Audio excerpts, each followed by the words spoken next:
이반 일리치의 과거사는 지극히 단순하고 평범하면서도 극도로 끔찍한 것이기도 했다. 이반 일리치는 항소법원 판사로 재직하던 중 45살의 나이로 짧은 생을 마감했다. 그는 관리의 아들이었다. 그의 아버지는 페테르부르크의 여러 관청과 다양한 부서들을 두루 거치며 출세의 길을 걸은 사람이었다.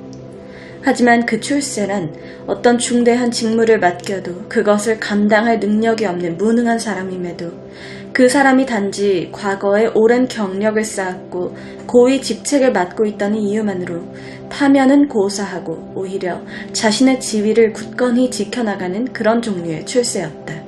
그는 아들이 셋이었다. 이반 일리치는 그중 둘째였다. 맏아들은 근무지만 다른 곳이었지 아버지와 똑같은 출세의 길을 걸었고 어느덧 특별히 하는 일 없이도 높은 보수를 받는 근무 연수에 이르고 있었다. 셋째 아들은 실패자였다. 그는 손을 대는 일마다 번번이 실패하고 지금은 철도 일에 종사하고 있었다. 이반 일리치는 말 그대로 집안의 자랑거리였다. 그는 형처럼 냉정하거나 고지식하지도 않았고 그렇다고 동생처럼 분별력이 없는 것도 아니었다. 그는 동생과 함께 법률학교를 다녔다. 동생은 과정을 끝까지 마치지 못하고 5학년 때 퇴학을 당했지만 이반 일리치는 우수한 성적으로 학교를 졸업했다. 법률학교를 다닐 때 이미 그의 기본 품성이 갖춰졌고 한 번 형성된 그 품성은 이후 평생 변하지 않았다. 그는 재능 있고 활달하고 선량하고 사교성까지 갖춘 부드러운 성격이었지만 자신의 의무라고 여기는 일들은 반드시 해내고야만 하는 철두철미한 면도 가지고 있었다. 그는 최고위층 사람들이 의무라고 여기는 것이면 그게 무엇이 되었든 그대로 자신의 의무로 받아들였다. 그는 어렸을 때나 어른이 되었을 때나 아첨과는 거리가 먼 사람이었으나 아주 어렸을 때부터 마치 날벌레들이 불빛에 이끌리듯 그렇게 본능적으로 최고 권력의 자리에 있는 사람들에게 이끌렸다. 그는 그들의 행동 방식과 인생관을 당연한 것으로 여기며 그들과 친근한 관계를 맺어나갔다. 그에게도 유년 시절과 청년 시절에 마음을 빼앗기며 열중했던 대상들이 있었다. 하지만 그 어떤 것도 그에게 결정적인 영향을 끼칠 만큼 그를 사로잡지는 못했다. 모두 평범하게 그의 삶을 스쳐 지나갔을 뿐이었다. 그는 연애 감정에도 빠져보았고 허영심에도 빠져보았다. 고학년이 되어 졸업을 앞두고는 자유사상에 탐닉하기도 했다. 하지만 그래봤자 그것들은 모두 그의 본능이 그에게 올바른 일이라고 가리키는 일정한 범위에서 한 번도 벗어난 적이 없었다. 그는 법률학교 시절에 자신이 생각하기에도 역겨운 그리고 실제 그 일을 행하는 순간에도 스스로에게 혐오감이 느껴지는 그런 행동을 한 적이 있었다. 하지만 나중에 지위가 높은 사람들이 아무 거리낌 없이 그와 똑같은 일을 한다는 사실을 알고부터는 그 일들이 그렇게까지 나쁜 것은 아니라고 여기게 되었다. 그런 행위들을 훌륭한 것으로 인정한 것은 아니었지만 머릿속에서 깨끗이 지워버렸고 혹시 다시 생각이 나더라도 전혀 양심의 가책을 받지 않았다. 첫 부임지에 발령받아간 지 얼마 지나지 않아 이반 일리치는 법률학교 시절처럼 산뜻하고 기분 좋은 자신만의 생활 방식을 만들어냈다. 그는 착실히 근무하면서 차근차근 경력을 쌓아 올리는 한편 동시에 유쾌하고 품위 있는 삶을 즐겼다. 이따금 상부의 지시에 따라 시골 지역으로 출장을 다녀오기도 했는데 그럴 때마다 자신보다 직위가 높든 낮든 가리지 않고 모든 사람들에게 똑같이 예의를 갖춰 대했다. 첫 부임지에서 지내는 동안 그는 세련된 젊은 법조인인 자신에게 호감을 보이는 한 숙녀와 불륜관계를 맺기도 했고 모자가게 여주인과도 연문을 뿌렸다. 시종무관들이 지방으로 출장을 오면 그들과 술자리를 함께하며 그들을 대접했고 저녁 식사가 끝나면 멀리 교회까지 자리를 옮겨 그들과 어울리는 일도 많았다. 그런가 하면 현 지사와 그의 부인에게 잘 보이려는 노력도 게을리하지 않았다. 하지만 그의 이런 모든 행동은 나름대로 고상한 품격을 갖추고 있었기 때문에 누구도 그에게 비난을 퍼붓거나 나쁜 말을 할 수가 없었다. 그리고 사실 이런 행동쯤은 젊음이란 객기를 부리는 것이라는 프랑스 격언에도 나오는 것처럼 너그럽게 보아 넘길 수 있는 일이었다. 그리고 무엇보다 깨끗한 손으로 깨끗한 셔츠를 입고 프랑스어를 말하며 그가 벌인 이 모든 행태는 결국 상류 사회에서 통상 있는 일이었고, 따라서 고위층 인사들의 암묵적인 동의와 지지를 등에 업고 이뤄졌다는 사실이 중요했다. 예심 판사의 자리에 임명되면서 새로운 도시로 옮겨온 이반 일리치는 새로운 사람들을 사귀고 새로운 연주를 만들어갔다. 그가 마음가짐을 새롭게 하면서 그의 기질도 조금은 변화를 겪게 되었다. 그는 현의 권력층과는 어느 정도 거리를 유지하는 한편 법조인들이나 도시에서 가장 잘 나가는 부유한 귀족층과 교분을 쌓았고, 정부에 대해 불만을 토로하기도 하고 절제된 자유주의적 성향과 문명화된 시민의식을 드러내는 등 전과는 달라진 모습을 지니게 되었다. 새 도시에서 근무한 지 2년쯤 지나 이반 일리치는 지금의 아내를 만났다. 프라스코비아 표도르브나 미헬은 이반 일리치가 드나들던 사교계에서 가장 매력적이고 똑똑하고 빛이 나는 아가씨였다. 이반 일리치가 결혼을 감행한 것은 두 가지 이유에서였다. 우선 프라스코비아 표도르브나 같은 여자를 아내로 얻는 것이 기분 좋았고, 동시에 높은 지위의 사람들이 옳다고 여기는 일을 한다는 소신 때문이었다. 그렇게 이반 일리치는 결혼을 했다. 결혼을 준비하고 식을 올리는 과정부터 부부가 서로 다정하게 애정을 표현하고 새 가구와 새 식기, 새 속옷들과 함께하는 신혼생활까지는 모든 것이 너무도 행복하고 만족스러웠다. 그래서 이반 일리치는 결혼이란 인생은 원래 그래야만 한다고 자신이 믿는 편안하고 기분 좋고 즐겁고 늘 고상한 생활, 즉 상류사회의 지지와 동의를 얻는 생활 방식을 파괴하는 것이 아니라 오히려 더 튼튼하게 지탱시켜주는 것이라고 생각할 정도였다. 하지만 결혼에 대한 달콤한 환상은 아내가 임신을 하면서 산산조각이 났다. 아내가 임신한 지 2, 3개월째가 되면서 전혀 생각지도 못한 새롭고 불쾌하고 점잖지 못하고 도저히 감당이 안 되는 무엇인가가, 너무나도 느닷없고 어떻게 손써볼 도리가 없는 무엇인가가 모습을 드러내기 시작한 것이었다. 그는 아내의 기분과 감정을 무시한 채 평소처럼 편하고 즐거운 생활을 이어나갔다. 친구들을 집으로 초대해 카드놀이를 하기도 했고, 자신이 직접 클럽으로 가거나 친구 집으로 놀러 가기도 했다. 그러던 어느 날 아내가 험하고 상스러운 말로 욕을 퍼부으며 불같이 화를 냈다. 그는 결혼 생활이 언제나 기분 좋고 고상한 삶이 되도록 도와주는 것이 아니라 오히려 반대로 자주 그러한 삶을 파괴하는 것이란 사실을, 그래서 이 파괴로부터 자기 자신을 지켜야 한다는 사실을 깨달았다. 이반 일리치는 결혼 생활로부터 자신을 지킬 방법을 찾기 시작했다. 프라스코비아 표도로브나의 기세를 누그러뜨리는 유일한 방법은 그의 업무였다. 때문에 이반 일리치는 자신의 업무와 그에 따르는 각종 일거리를 무기 삼아 자신의 독립된 세계를 지키며 아내에게 대항하기 시작했다. 아내가 신경질적으로 나오고 까탈을 부리면 부릴수록 이반 일리치는 점점 더 인생의 무게중심을 자신의 일 쪽에 두기 시작했다. 그는 전보다 더 일에 빠져 지내는 날이 많아졌고 명예욕도 전보다 더 강해졌다. 결혼한 지 채 1년도 지나지 않아 이반 일리치는 결혼 생활이라는 것이 삶의 몇 가지 안락함을 가져다 주기도 하지만 본질적으로 매우 복잡하고 힘겨운 일이라는 사실을 깨달았다. 검사부라는 새로운 직무와 직무의 중요성, 어떤 사람이든 법정에 세우고 감옥으로 보낼 수 있는 권한, 재판정에서 행하는 연설, 그리고 새로운 분야에서 자신이 일궈낸 업적, 이 모든 것들이 그를 더욱더 일에 빠져들도록 만들었다.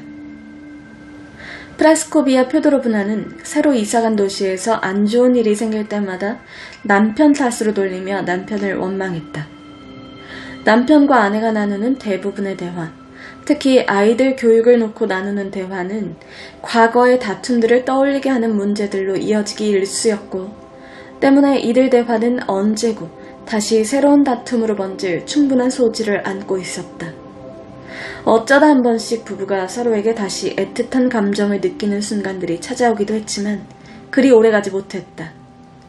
그것은 이들 부부가 갈수록 서로를 멀리하는 것으로 드러나는 은밀한 적개심의 바다에 뛰어들기 전에 잠시 머무는 조그만 섬들과 같았다. 부부의 이런 소원한 관계가 만일 이반 일리치가 결코 원한 것이 아니었다면 그에게 커다란 마음의 상처가 됐겠지만 이제 그는 이런 상황이 지극히 정상적일 뿐 아니라 오히려 소원하게 만드는 일이야말로 자신이 해야 할 역할이라고 여기고 있었다. 그의 목표는 이 모든 불쾌한 상황으로부터 자신을 점점 멀리 떨어뜨려 놓는 한편 이 상황들이 자신에게 해를 끼치지 않는 자연스러운 분위기가 되도록 만드는 일이었다. 그리고 중요한 것은 이반 일리치에게는 자신의 일이 있다는 사실이었다. 그가 누리는 삶의 재미는 온통 일의 세계에 집중돼 있었고 마침내 이 재미가 그를 통째로 삼켜버렸다. 이와 더불어 동료들과의 담소, 식사, 카드놀이 등도 그의 삶을 풍요롭게 채워주었다. 이반 일리치의 삶은 전반적으로 인생이란 을에 즐겁고 고상해야 한다는 자신의 소신대로 그렇게 평탄하게 흘러갔다. 만족스럽고 평탄한 이반 일리치의 삶은 7년 동안 이어졌다. 맏딸은 벌써 16살이 되었고 그 사이 사내 아이를 하나 더 잃어 이제는 늘 가정 불화의 원인이 되는 김나지움에 다니는 아들이 하나 남아있었다. 그러던 어느 날 뜻하지 않게 그의 평온한 삶을 송두리째 뒤흔든 불쾌하고 황당한 사건이 벌어졌다. 이반 일리치는 대학 도시의 수석 판사직을 기대하고 있었는데 어찌된 영문인지 동료인 고페가 그를 제치고 그 자리를 차지했던 것이다. 큰 충격에 휩싸인 이반 일리치는 고페는 물론 고페와 가까운 상급자들에게까지 찾아가 격렬히 항의했고 그들과 언쟁을 벌였다. 이 일이 있은 후로 그는 냉대를 받기 시작했고 다음번 인사이동에서도 제외되었다. 그것은 1880년에 일어난 일이었다. 그 해는 이반 일리치의 인생에서 가장 힘들고 암울한 시기였다. 그해 그의 봉급은 생활하기에도 빠듯한 박봉이었고 그 자신은 모든 사람들에게 잊힌 존재였다. 그가 보기에는 자신에 대한 처우가 극히 무례하고 잔인하도록 부당한 것이었는데도 자신을 제외한 다른 모든 사람들은 그것을 지극히 당연하고 평범한 일로 받아들였다. 아버지조차 그를 도와야 할 필요를 전혀 느끼지 못했다. 그는 자신이 모든 사람들로부터 버림받은 것처럼 느꼈다. 그는 페테르부르크로 가서 다른 부처로 옮길 방안을 찾아보기로 그래서 자신의 가치를 제대로 알아보지 못하는 놈들에게 한 방 먹이기로 결심했다. 다음날 그는 아내와 처남의 강력한 만류에도 불구하고 페테르부르크행 기차에 몸을 실었다. 이렇게 떠난 이번 여행은 이반 일리치에게 생각지도 못한 놀라운 성과를 안겨주었다. 그의 지인인 FS 일린이 쿠르스크역에서 그가 탄 기차 1등 칸에 올라타 방금 전 쿠르스크 현지사가 받은 전보 내용에 대해 알려주었던 것이다. 그 내용은 수일 내로 정부 부처 내에서 인사이동이 있을 예정인데 표트르 이바노비치의 자리에 이반 세메노비치가 내정돼 있다는 것이었다. 이번에 단행될 인사이동은 러시아 제국은 말할 것도 없거니와 이반 일리치 자신에게도 매우 특별한 의미를 지니고 있었다. 새로운 인물 표트르 페트로비치와 자신의 친구 자하르 이바노비치의 급격한 부상은 이반 일리치에게 매우 유리한 소식이었다. 자하르 이바노비치는 이반 일리치의 동료이자 절친한 친구였다. 이러한 인사이동 덕분에 이반 일리치는 자신이 근무하던 옛 부처에서 뜻하지 않은 승진을 하게 되었다. 자신의 동료들보다 단번에 2직급이나 더 높아진 직위를 임명받았고 5,000루블의 연봉에 3,500루블의 이사 비용까지 더해졌다. 그러자 다시는 보고 싶지 않을 정도로 밉기만 하던 사람들과 예전 근무처 전체에 대한 원망의 마음은 모두 눈 녹듯 사라지고 이제 이반 일리치는 아주 행복한 사람이 되었다. 이반 일리치는 한동안 볼 수 없었던 쾌활하고 만족스러운 모습으로 시골로 돌아왔다. 이반 일리치의 가족들은 모두 건강했다. 이반 일리치가 이따금 입안에 이상한 맛이 돌고 배 왼쪽이 왠지 거북하고 불편하다고 말했지만 그렇다고 해서 그의 건강에 이상이 생겼다고 말할 수는 없었다. 하지만 이 거북하고 불편한 증상은 점점 더 강도를 더해갔고 이어서 통증까지는 아니지만 옆구리가 항상 묵직한 느낌이 들면서 기분이 나쁜 상태로 바뀌었다. 예전처럼 다투는 광경이 자주 펼쳐졌다. 그러다가 다시 남편과 아내가 격렬하게 맞붙지 않고 서로의 의견의 일치를 보는 작은 섬들이 등장했지만 그런 경우는 아주 드물었다. 이제 프라스코비아 표도로브나가 남편은 원래 까다로운 사람이라며 대놓고 비난을 퍼부어도 전혀 근거가 없는 일만은 아니게 되었다. 그녀는 평소 과장해서 말하는 습관대로 자기 성격이 좋았기에 망정이지 그렇지 않았다면 남편처럼 언제나 거칠고 포악한 사람을 20년이나 참아낼 수는 없었을 것이라고 떠들고 다녔다. 그리고 요 근래 들어 대부분의 다툼이 그로부터 비롯된 것은 사실이기도 했다. 의사는 이반 일리치가 사느냐 죽느냐 하는 문제 따위에는 아랑곳 없이 오직 만성 대장염인지 맹장염인지 사이에서 갈피를 잡지 못해 고민하고 있었다. 그리고 마침내 이반 일리치가 보는 바로 앞에서 맹장염 쪽으로 가닥을 잡음으로써 자신의 고민을 해결했다. 단 소변 검사를 해보아서 새로운 증거들이 나오면 재검사를 실시해야 한다는 단서를 달았다. 이 모든 것들은 그 하나하나가 이반 일리치 자신이 피고들에 대할 때 수천 번도 더 넘도록 멋지게 써놓았던 방법과 정확하게 일치했다. 의사 역시 안경 너머로 환자를 바라본 후 엄숙하게 심지어 얼핏 쾌활한 표정까지 지어가며 자신의 결론을 멋지게 요약했다.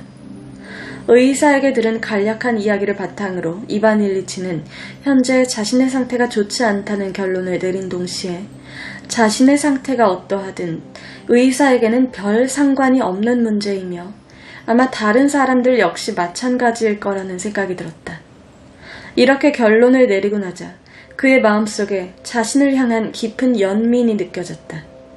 또한 생사가 걸린 중대한 문제 앞에서 냉혹할 정도로 무심한 태도를 보이는 의사에게 크나큰 적개심이 일었고 가슴 아프도록 고통스러운 충격에 휩싸였다. 내 상태가 안 좋긴 안 좋다는 말인데 아주 안 좋다는 것일까 아니면 아직은 걱정할 필요가 없다는 것일까 라는 의문에 대한 해답을 찾으려고 안간힘을 썼다. 그러다가 결국은 의사가 한 말은 모두 당신은 지금 상태가 매우 심각하다 라는 의미로 집약되는 것처럼 느껴졌다. 그러자 눈에 들어오는 거리의 모든 것들이 애잔하게 보였다. 마부도 건물도 지나가는 행인도 상점들도 모두 하나같이 슬퍼 보였다. 잠시도 쉬지 않고 고통스럽게 찾아드는 이 알 수 없는 통증은 이제 알아듣기 어렵고 불분명한 의사의 말들과 어우러져 예전과는 전혀 다른 아주 심각한 의미로 다가왔다. 이반 일리치는 새삼 무거운 마음이 되어 통증에 바짝 신경을 쓰게 되었다. 입안에서 느껴지는 이상한 맛도 점점 더 강렬해졌다. 자신의 입에서 뭔가 역한 냄새가 나는 것만 같았고 그러자 입맛도 사라지고 기력도 급격히 쇠약해졌다. 더 이상 자신을 속일 수가 없게 되었다. 그는 이러한 인식에 육체적인 고통과 공포심까지 더해진 상태로 매일 밤 힘겹게 잠자리에 들어야 했고 그마저도 통증 때문에 대부분을 뜬 눈으로 보내는 날이 많았다. 아침이 오면 다시 일어나 옷을 차려입고 법원으로 출근해서 말을 하고 서류를 작성해야 했고 출근을 하지 않으면 24시간을 꼬박 집에서 보내야 했다.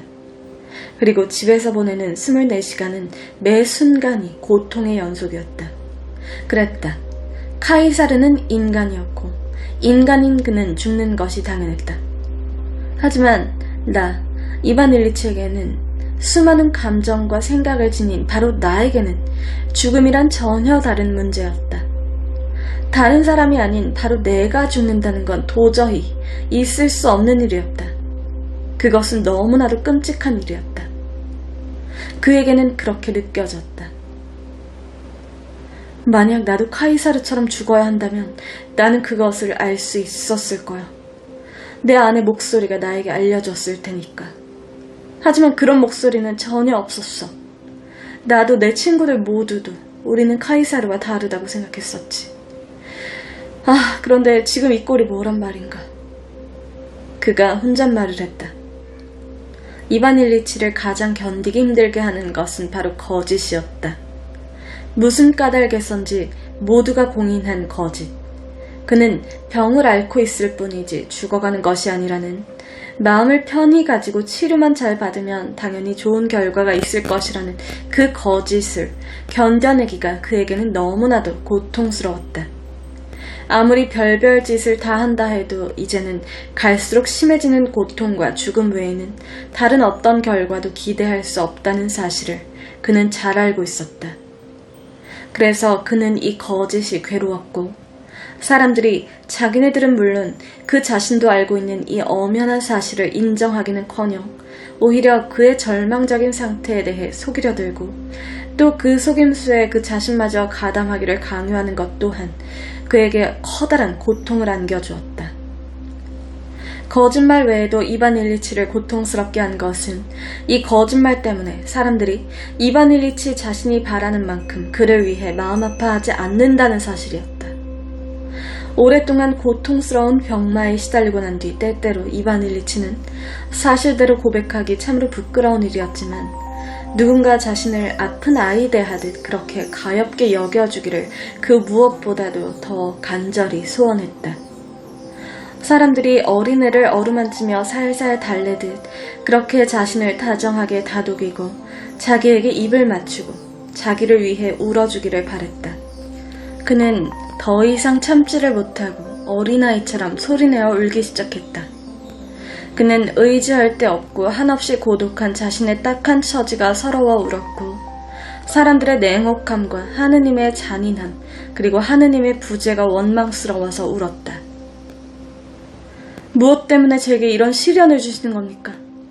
도대체 왜 저를 이런 상황까지 오게 하셨습니까? 무엇 때문에?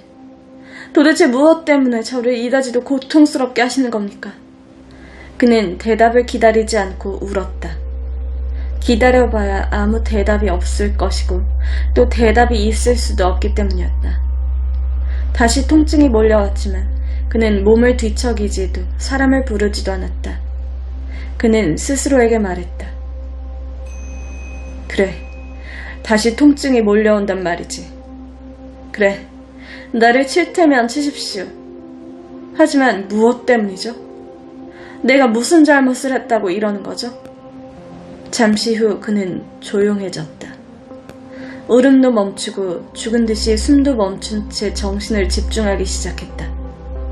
마치 소리를 내어 말하는 목소리가 아닌 영혼의 소리, 자신의 내면에서 솟구쳐 오르는 생각의 흐름들에 열심히 귀를 기울이는 것 같았다. 네가 바라는 게 뭐지?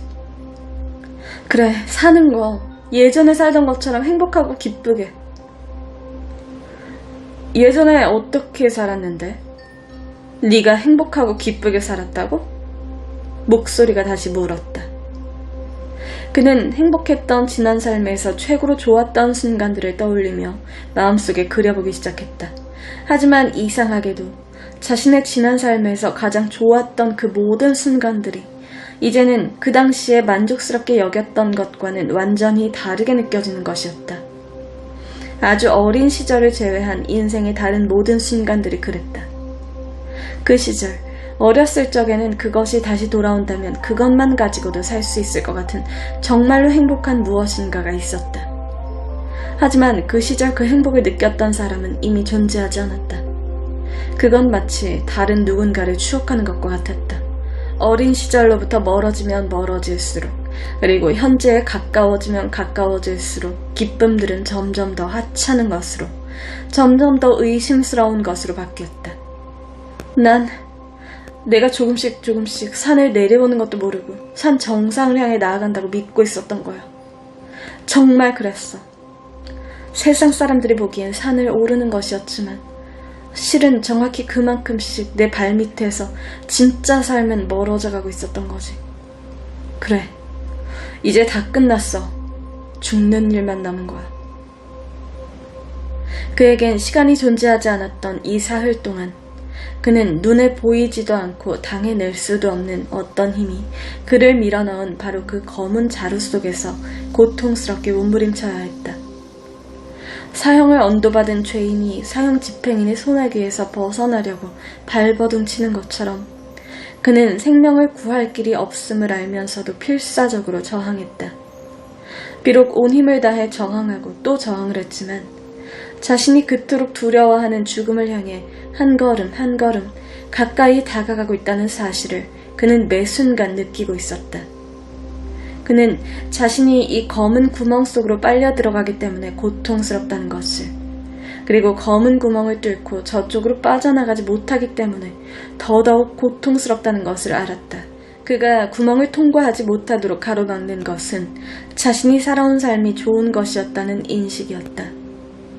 자신의 삶을 정당화하는 이 인식이 그를 붙들고 놓아주지 않았기 때문에 그는 앞으로 나아갈 수가 없었고, 바로 이 인식 때문에 무엇보다 큰 고통을 받았다.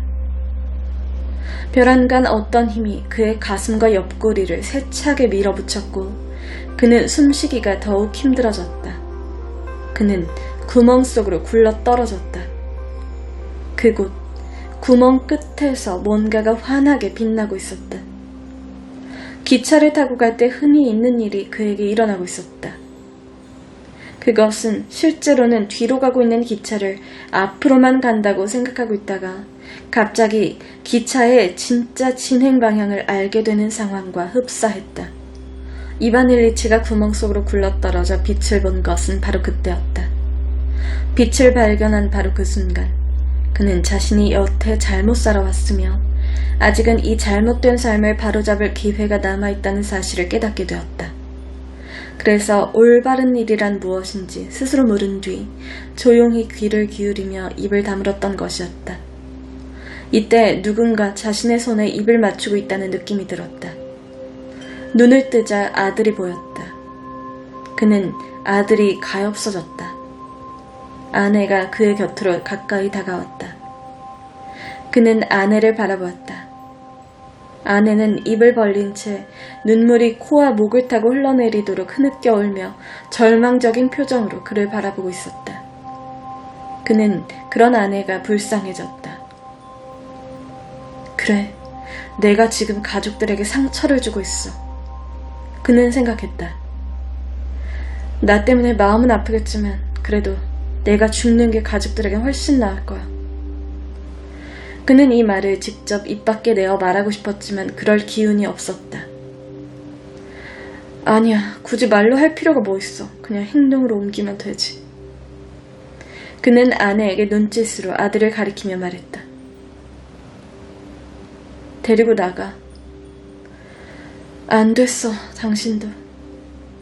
그러자 돌연 모든 것이 그에게 분명해지는 것이었다. 지금까지 그의 안에 꼭 박혀서 그를 괴롭히며 좀처럼 밖으로 나오지 않던 것들이 갑자기 양쪽에서 이어서 10방향 그리고 사방에서 한꺼번에 쏟아져 나왔다. 그는 가족들이 불쌍했고 가족들이 마음의 상처를 받지 않도록 뭔가를 해야 했다. 이 모든 고통으로부터 가족들을 해방시키고 자기 자신도 해방되어야 했다. 아, 얼마나 좋아. 그리고 얼마나 간단해. 그는 생각했다. 그런데 통증은? 그는 의아했다. 어디로 갔지? 이봐, 통증. 어디에 있나? 그는 조용히 귀를 기울이며 기다렸다. 아, 여기 있었군. 하지만 그게 뭐? 있을 테면 있으라지 뭐. 그런데 죽음은? 죽음은 어디에 있지? 그는 오랫동안 자신에게 머물러 친숙해진 죽음의 공포를 찾아보았지만 찾을 수가 없었다. 죽음은 어디로 갔을까? 그런데 무슨 죽음? 죽음이 사라진 지금 공포 따위는 더 이상 존재하지 않았다. 죽음 대신 빛이 있었다. 그래, 바로 이것이었어. 그가 갑자기 소리내어 말했다. 아, 이렇게 기쁠 수가. 그의 가슴에서 뭔가가 그르렁거렸다. 야위일 대로 야위인 그의 몸이 경련을 일으키며 부르르 떨었다. 그러더니 그르렁거리는 소리도, 숨이 차올라 쌕쌕거리는 소리도 점점 잦아들었다. 임종하셨습니다. 누군가 그를 굽어보며 말했다. 그는 그 말을 들었고 그 말을 마음속에서 되뇌었다. 죽음은 끝났어. 그는 자신에게 말했다. 죽음은 더 이상 존재하지 않아. 그는 숨을 깊이 들이마셨다. 하지만 들이마신 숨을 미처 내뱉기도 전에 온몸을 쭉 뻗더니 그대로 숨을 거두었다.